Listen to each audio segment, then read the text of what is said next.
Panibagong araw, panibagong laban sa buhay. Paalis na naman kami ngayon mga kainday at tayo pupunta na naman sa side ni among lalaki kasi Friday. Natatawa ko dyan kasi yung noo ko parang tumaas yung aking hairline. Suot yata nung head cover, basta ganun. Pero wala tayong magagawa para walang ingay, walang gera sa loob ng bahay. Isuot natin yan. Diba? Ganun lang yun eh. Kung ayaw mong maingay, huwag kang gumawa ng hindi ikaiingay. Para ayos-ayos tayo ng konti yan kasi mamaya dapat ready na tayo. Bigla yan silang mag-aaya. Kaya dapat handa lagi. Laging nakaayos. Lagi nang Buti nga binigyan ako ng time dyan. May mga oras na hindi tayo nabibigyan ng oras. Talagang kung anong suot natin, yun na yun. Yung buhok natin talagang minsan magulo pa. Tapos ayan, check tayo ng bag ng ating alaga. Yung cellphone ng kuya niya, check natin. Kasi baka maiwan. Diyan sila minsan naglilibang pagka medyo matagal pa yung oras.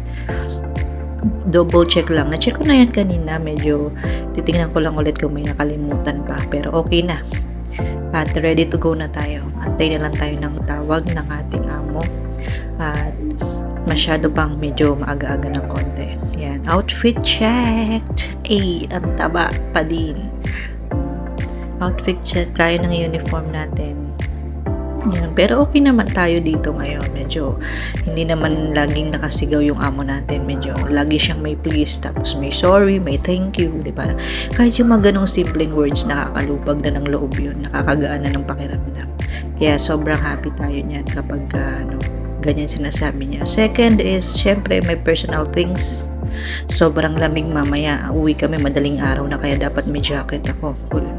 12 o'clock kasi yung labas ni madam sa sa trabaho. Kaya dapat ready ang bag, ang salamin, at hindi natin makikita sa malayuan. Yan, nag-emote tayo ng konti dyan. Kunyari natulala. Tapos yan, okay na ulit. Ganun lang.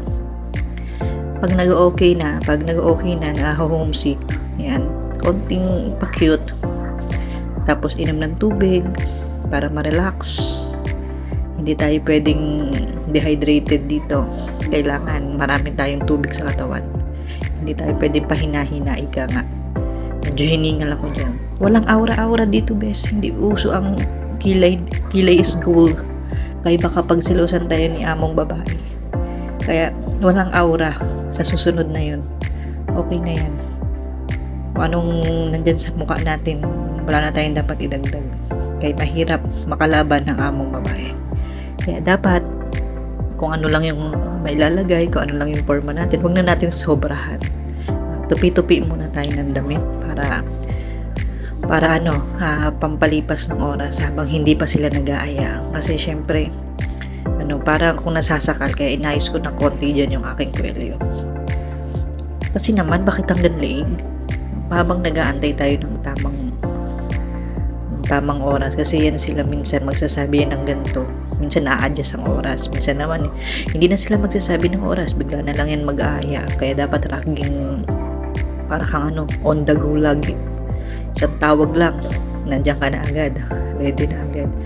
Yan. Kaya habang nag-aantay, nagbabawas-bawas tayo ng gawain para hindi naman masyadong mabigat sa mga maiiwan na gawain para bukas. Kasi ako din gagawa niyan. Kaya dapat ayusin natin na bawas-bawasan kahit papano. Habang nag-aaya. Medyo malamig-lamig na rin dyan.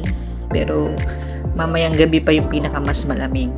Kaya nga habang naghihintay-hintay ako dyan, kinokondisyon ko na yung aking katawan. Kasi, syempre, dapat hindi lang kondisyon ng katawan, kundi isip din. Tupi-tupi, bawas-bawas tayo ng gawain. Sila kasi mahilig silang umalis, lalo na pag Friday. Minsan pupunta sa side ng babae, minsan naman sa lalaki. Nakakalibang doon kasi may Pinay doon na katulong din. 6 years na siya actually doon. So, yun. Nakakalibang kasi may kausap ka na kapareho mo ng language. Nakakausap mo, nakakatawanan mo. Hindi katulad pag nandito lang ako sa bahay, wala akong makausap na natatawa lang ako sa sarili ko. Yan, ginagawa ko, ganyan lang, parang pasasayahin yung sarili. Para hindi halatang naboboring, hindi halatang nalulungkot. Yan ang buhay dito. Kailangan matuto kang sa sarili mo. I-handle yung sarili mo. Hindi pwede na pahina-hina, iiyak na lang. Kailangan i-lift up mo rin yung sarili mo. Hindi pwedeng pababayaan mo na lang. Nalulungkot ka na, hahayaan mo na lang. Hindi dapat ganun. Kaya tulungan din ng sarili kahit papano na malibang. Medyo matagal pa yung oras ko dyan. Tagal ko pang naghintay. Sabi within 5 minutes sa alis, pero mga ilang minuto pa bago pa ako bago pa kami umalis na.